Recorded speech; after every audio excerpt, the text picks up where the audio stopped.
Bueno, muchísimas gracias, muy amables por esta oportunidad de estar acompañándolos en el día de hoy. Muchas gracias a Ryan, a Wallace, a Fabiola por esta oportunidad y muchas gracias a todos los que nos están escuchando y viendo en este video. Bueno, entonces voy a empezar con un tema muy interesante y que ahora con mayor frecuencia se está abordando y es la integración sensorial y su relación con el aprendizaje.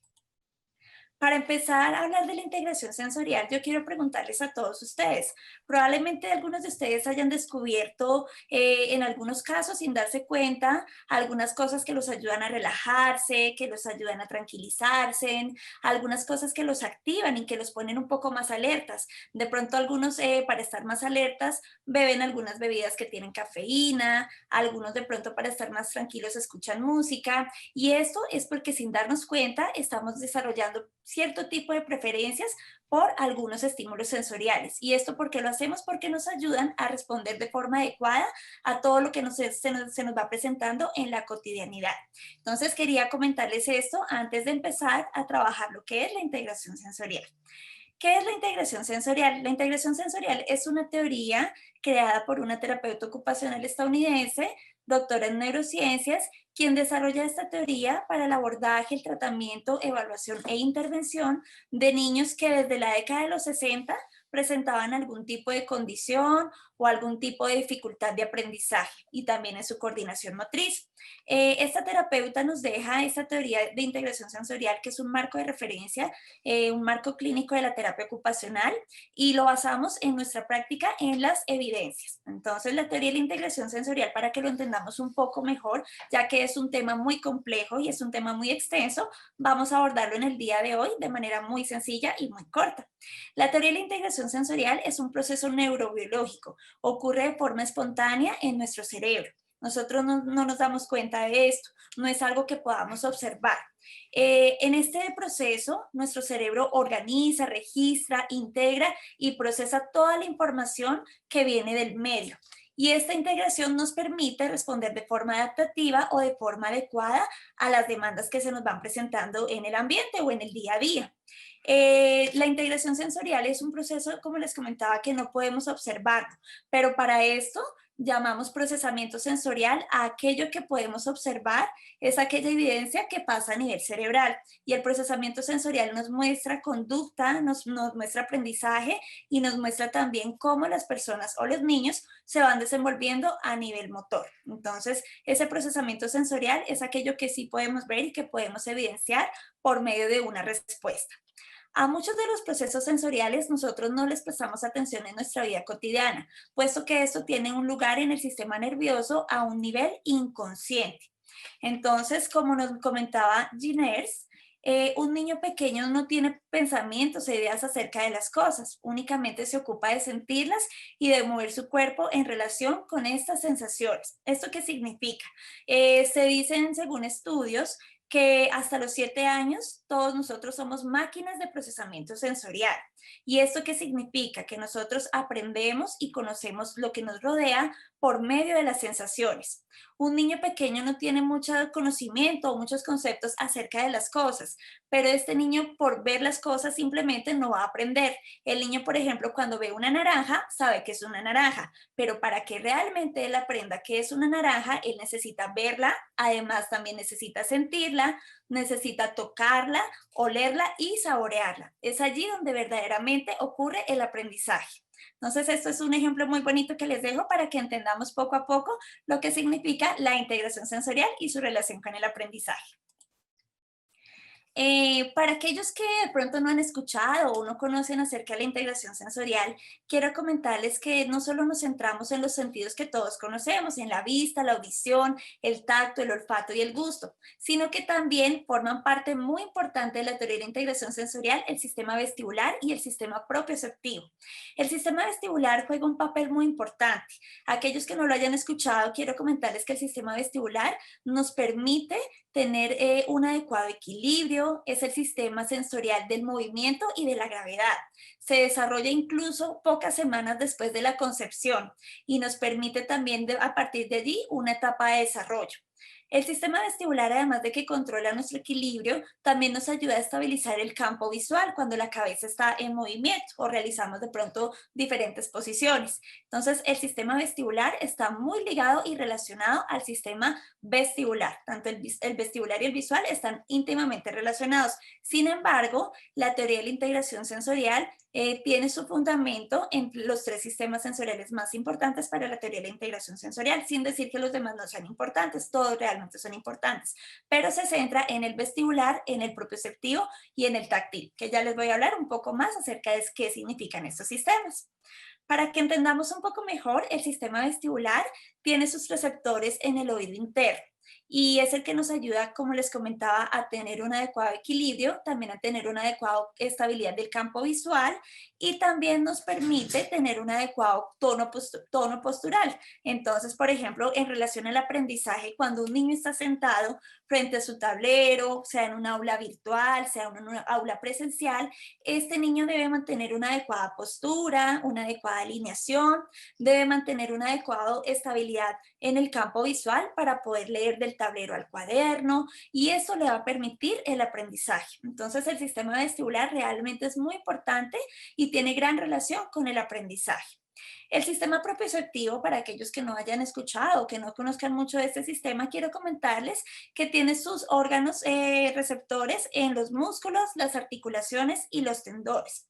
Este sistema es el que nos permite tener conciencia de nuestro cuerpo en el espacio, saber cómo nos estamos moviendo, saber cómo estamos sentados, saber también cómo realizamos diferentes acciones motoras, ya que si nosotros tenemos dificultades a nivel propioceptivo, vamos a tener también dificultades en la coordinación, en el control de nuestros movimientos, en la graduación de la fuerza que hacemos para determinadas tareas o acciones.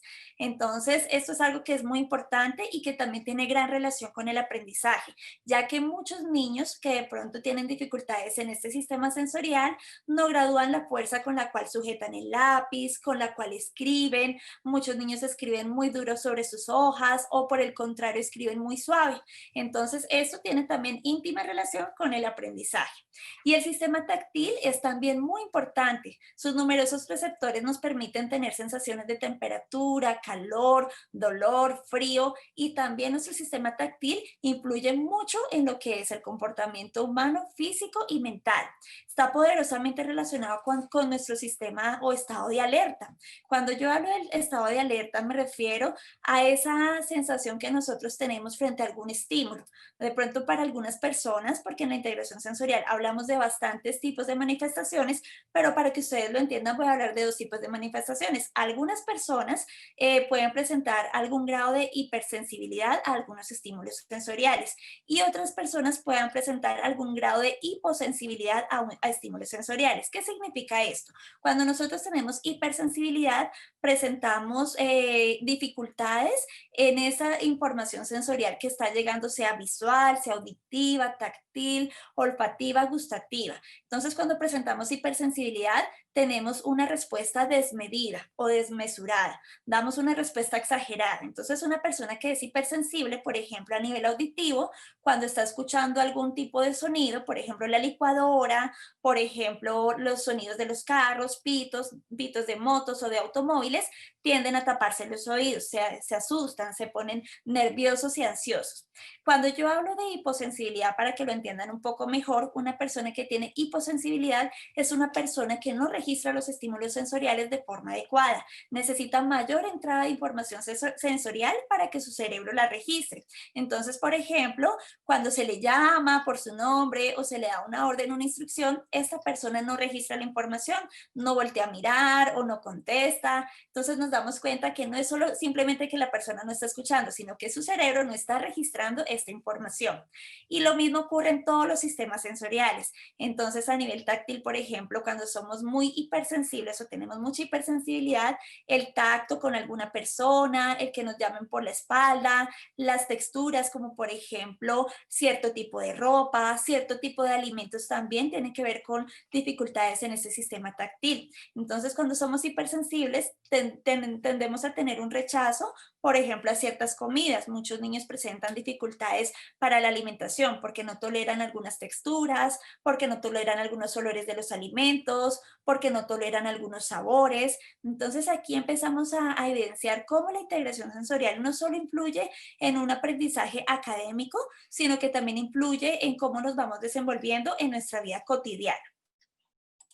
Para que entendamos un poquito más, por ejemplo, existe un estudio muy bonito, que es un estudio de la Universidad de Wisconsin, de Harry Harlow, quien él realiza una investigación con dos grupos de monos. Un grupo de monos fue criado por una madre hecha en alambre y otro grupo de monos fue criado por una madre hecha en felpa o en un material muy suave.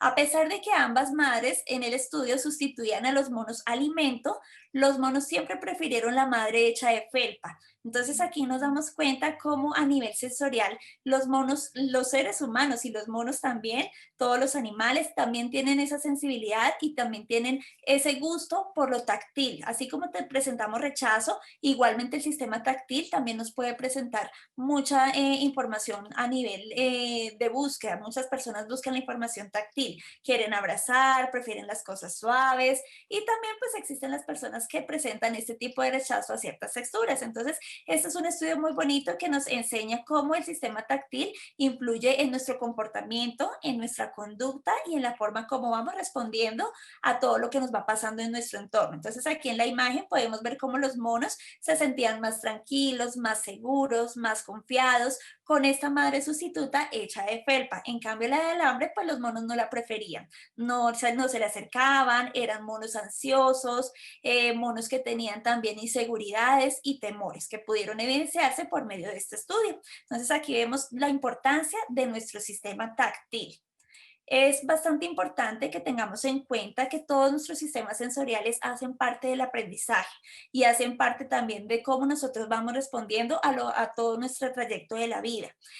Acá vemos ejemplos del sistema vestibular cuando lo trabajamos desde la teoría de la integración sensorial, que lo trabajamos con ciertos materiales específicos en un aula especializada para integración sensorial, pero también nos podemos dar cuenta cómo el aprendizaje es vital y es fundamental en todo lo que tiene que ver con la primera infancia. Por ejemplo, muchos niños en las primeras infancias, en los colegios, en las edades preescolares o en las edades también de primaria, los niños no tienen esta estimulación sensorial. Son niños que presentan bastantes debilidades, ya que este aprendizaje académico se centra únicamente en lo cognitivo y dejamos a un lado todo lo que tiene que ver con lo sensorial, lo motor, las experiencias, poder también interactuar con el ambiente y en esta virtualidad que ha sido muy positiva y que nos ha traído grandes ventajas, también hemos podido evidenciar cómo los niños han tenido esta deprivación a nivel motor, esta deprivación a nivel sensorial, en donde no han podido tener la misma experiencia sensorial, motora e interacción con el ambiente como la tenían anteriormente. Entonces, importantísimo que dentro de casa, dentro de sus hogares, también promuevan en sus hijos, para aquellos que tienen hijos o en sus estudiantes, un aprendizaje que integre no solo un aprendizaje visual, también un aprendizaje auditivo, táctil, olfativo, gustativo, propioceptivo, vestibular e interoceptivo también hay que tenerlo en cuenta, ya que este octavo sistema sensorial es muy importante, ya que nos ayuda a regular y a saber esas sensaciones internas, saber cuando tenemos hambre, cuando tenemos sed, cuando tenemos sueño y aquellos niños que tienen dificultades para sentir estas sensaciones internas que de pronto no puedan controlar la necesidad de ir al baño o que no puedan controlar la necesidad de comer o de pronto de la sed, también es importante. Esto también influye en el aprendizaje y en la atención y en la concentración. Entonces, este es un tema que quería dejarles en el día de hoy y con esta frase finalizo. Cuantas más experiencias sensoriales tengo y recibo de mi entorno y de mi cuerpo, más aprendo de esto. Jean Erso. Entonces, un placer para mí poder haber compartido con ustedes. Aquí les dejo una bibliografía muy bonita. Es una corta bibliografía de la cantidad y extensa bibliografía que existe. Entonces, pues, muchísimas gracias.